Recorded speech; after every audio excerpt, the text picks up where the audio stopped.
रक्त नली ए एवं बी में समान लंबाई के मैग्नीशियम की पट्टी कीजिए। परख नली ए में हाइड्रोक्लोरिक अम्ल, परख नली बी में एसिटिक अम्ल, इसीलिए परख नली HCl में तेजी से बुदबुदाहट उत्पन्न होगा क्योंकि हाइड्रोक्लोरिक अम्ल सिट्रिक अम्ल से प्रबल होता है हाइड्रोक्लोरिक अम्ल सिट्रिक अम्ल से प्रबल होता है। ताजे दूध के pH मान 6 होता है। दही बनने पर इसके pH मान में क्या परिवर्तन होगा? तो ताजे दूध का pH मान 6 होता है। दही बन जाने पर वह अधिक अम्लीय हो जाता है अतः उसका pH मान घट जाता है। किण्वन प्रक्रिया द्वारा दूध से दही का निर्माण होता है। किण्वन प्रक्रिया द्वारा दूध से दही का निर्माण होता है। एक ग्वाला ताजे दूध में थोड़ा बेकिंग सोडा मिलाता है। ताजे दूध का pH मान 6 से बदलकर थोड़ा क्षारीय क्यों बना देता है? तो दूध का प्राकृतिक अम्लीय होता है, इसीलिए दूध में बेकिंग सोडा मिलाकर क्षारीय बना दिया जाता है ताकि दूध खट्टा ना हो सके।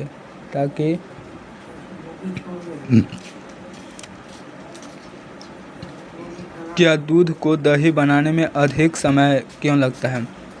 वैसे दूध को दही बनाने में अधिक समय लगता है क्योंकि क्षारीय दूध को अम्लीय बनाया जाता है, जहां दूध में उपस्थित लैक्टिक अम्ल क्षार का उदासीन कर देता है और दही का निर्माण करता है। प्लास्टर ऑफ पेरिस को आर्द्र रोधी बर्तन में क्यों रखा जाता है? इसका व्याख्या कीजिए। प्लास्टर ऑफ पेरिस जल को अवशोषित करके जिप्सम का निर्माण कर देता है, इसीलिए प्लास्टर ऑफ पेरिस को जल रोधी बर्तन में रखा जाता है। कहता है एल्कोहल एवं ग्लूकोज जैसे यौगिकों में भी हाइड्रोजन होते हैं, लेकिन इनका वर्गीकरण अम्ल की तरह नहीं होता। यह क्रियाकलापों द्वारा बताइए। तो एल्कोहल एवं ग्लूकोज जल में घुलने पर यह आयनों में वियोजित नहीं होता है, अतः इनके घोल विद्युत के कुचालक होते हैं। इस प्रकार दूसरे बीकर में ग्लूकोज का रखकर विद्युत धारा प्रवाहित किया जाता है तो विद्युत चालकता नहीं उत्पन्न होता है। वैसे तत्व जो इलेक्ट्रॉन को त्याग कर धनायन होते हैं उसे धातु कहते हैं। सोना, चांदी, लोहा, तांबा, पीतल। अधातु वैसे तत्व जो इलेक्ट्रॉन को ग्रहण कर ऋणायन होते हैं उसे अधातु कहते हैं। धातु वैसे तत्व जो इलेक्ट्रॉन को त्याग कर धनायन होते हैं उसे धातु कहते हैं। सोना, चांदी, लोहा, तांबा। अधातु वैसे तत्व जो इलेक्ट्रॉन को ग्रहण कर ऋणायन होते हैं उसे अधातु कहते हैं। Oxygen, nitrogen, chlorine. उपधातु वैसे तत्व जो धात्विक तथा अधात्विक दोनों गुण दर्शाते हैं उसे उपधातु कहते हैं। वैसे तत्व जो धात्विक तथा अधात्विक दोनों गुण दर्शाते हैं उसे उपधातु कहते हैं। इसकी संख्या 7 होती है। Sb एंटीमनी, A से आर्सेनिक, Te से टेलुरियम, Po से पोलोनियम, जर्मेनियम, सिलिकॉन, बोरॉन। धातु के भौतिक गुण तो यह इलेक्ट्रॉन को त्याग कर धनायन होते हैं। धातुएं प्रायः कठोर होते हैं। सभी धातुएं ठोस अवस्था में पाए जाते हैं। अपवाद में पारा धातु में विशेष प्रकार की चमक होती है। पिटने पर टन-टन या छन-छन की आवाज़ उत्पन्न होती है, जिसे ध्वनि कहते हैं।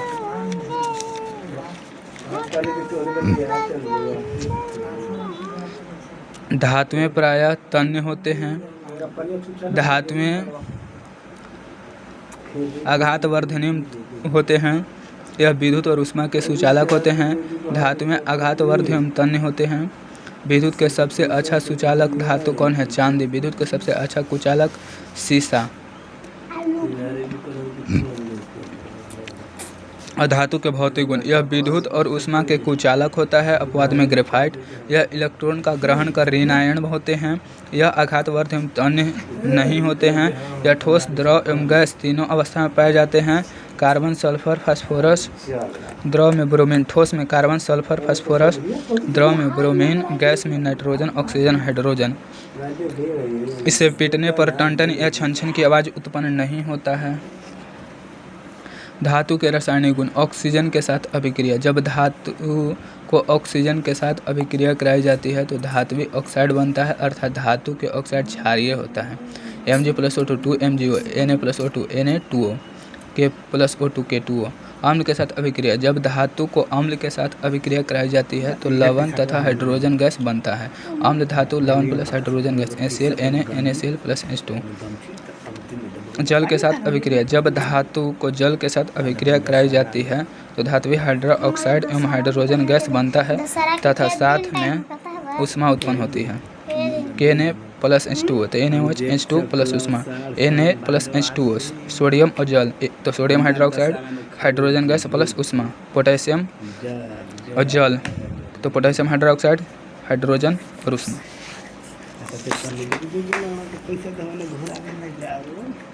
अधातु के रासायनिक गुण। ऑक्सीजन के साथ अभिक्रिया। जब अधातु को ऑक्सीजन के साथ अभिक्रिया कराई जाती है तो अधात्विक ऑक्साइड बनता है जो अम्लीय प्रकृति की होती है। C+O2 CO2, S+O2 SO2, P4 + SO2 P2SO4। Chlorine के साथ अभिक्रिया। जब अधातु को क्लोरीन के साथ अभिक्रिया कराई जाती है तो उसके क्लोराइड बनते हैं। P4Cl H2 + Cl2, तो 2NCl H2 + Cl2 2NCl। उभयधर्मी oxide. धातु के वैसे ऑक्साइड जो अम्लीय तथा क्षारकीय दोनों गुण दर्शाते हैं उसे उभयधर्मी ऑक्साइड कहते हैं। धातु का वैसा ऑक्साइड जो अम्लीय तथा क्षारीय दोनों गुण दर्शाते हैं उसे उभयधर्मी ऑक्साइड कहते हैं। ZnOl2O3। धातु अधातु में अंतर। धातु में विशेष चमक पाया जाता है, अधातु में विशेष चमक नहीं पाया जाता है। धातु तन्य होती है, अधातु तन्य नहीं होती है। धातु ऑक्सीजन से अभिक्रिया करके धात्विक ऑक्साइड बनाता है, अधातु ऑक्सीजन से अभिक्रिया करके अधात्विक ऑक्साइड बनाता है। धातु कठोर होता है, अधातु ठोस, द्रव एवं गैस तीनों होता है। धातु विद्युत धारा का सुचालक होता है, अधातु विद्युत का कुचालक होता है। बाद में ग्रेफाइट। बंधन वैसा प्रक्रिया जिसमें दो या दो से अधिक परमाणु आपस में आकर्षण बल द्वारा जुड़े होते हैं, इस प्रक्रिया को बंधन कहते हैं। वैसा प्रक्रिया वैसा प्रोसेस जिसमें दो या दो से अधिक परमाणु आपस में आकर्षण बल द्वारा जुड़े होते हैं तो उसे प्रक्रिया को बंधन कहते हैं। रासायनिक बंधन वैसा बंधन जिसमें दो या दो से अधिक परमाणु आपस में मजबूत आकर्षण बल द्वारा जुड़कर अणु का निर्माण करते हैं तो उसे रासायनिक बंधन कहते हैं।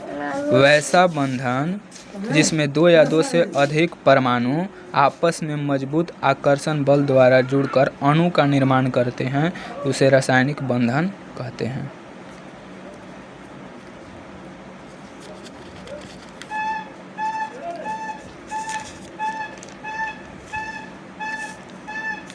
यहाँ पे O2, तो इसका O2 का परमाणु संख्या कितना होता है 8, तो इलेक्ट्रॉन क्या हो जाएगा 2,662 8।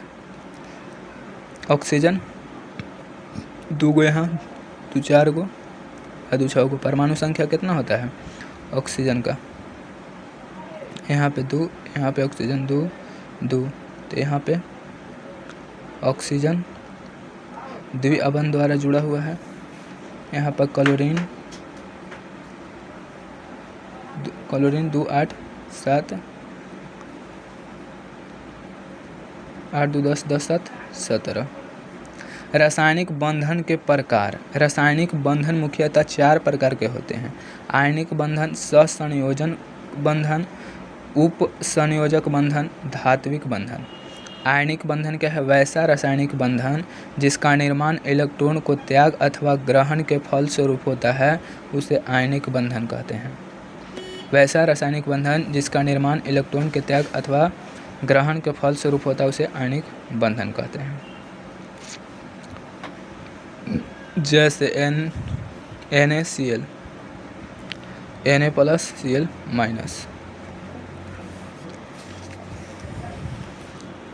अष्टक नियम। इस नियम का प्रतिपादन लेविस तथा कोसले नामक वैज्ञानिक ने किया था। इसके अनुसार अपने ही नज़दीक वाले अक्रिय गैस की तरफ बनाना चाहता है जिसके वह इलेक्ट्रॉन का त्याग, ग्रहण अथवा साझा करता है।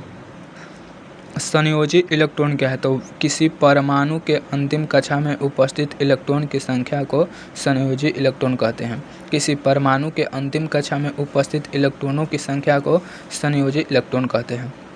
संयोजी इलेक्ट्रॉन क्या है? तो किसी परमाणु के अंतिम कक्षा में उपस्थित इलेक्ट्रॉनों की संख्या को संयोजी इलेक्ट्रॉन कहते हैं।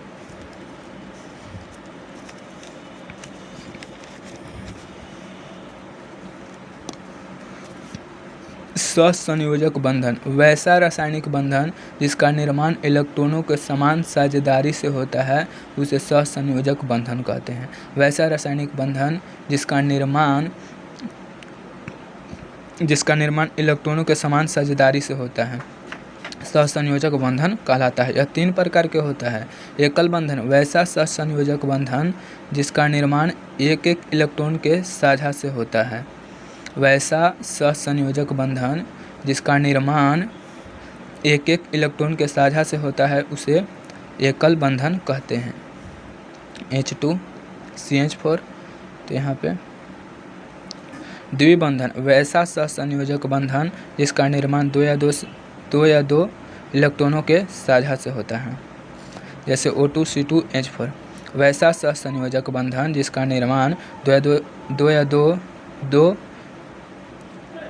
दो इलेक्ट्रॉनों के साझा से होता है, दो इलेक्ट्रॉनों के साझा से होता है। यहाँ पे O2 में 2 इलेक्ट्रॉन के साझा हुआ है, हाइड्रोजन में भी 2 इलेक्ट्रॉन को साझा।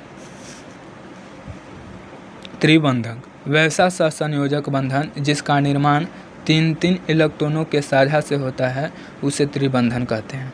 वैसा सहसंयोजक बंधन जिसका निर्माण 3 इलेक्ट्रॉनों के साझा से होता है उसे त्रिबंधन कहते हैं। आयनिक यौगिक इसमें त्रिबंध द्वारा नाइट्रोजन त्रिबंध द्वारा जुड़ा होता है, ऑक्सीजन द्विबंध द्वारा जुड़ा होता है, हाइड्रोजन एक बंध द्वारा जुड़ा होता है। आयनिक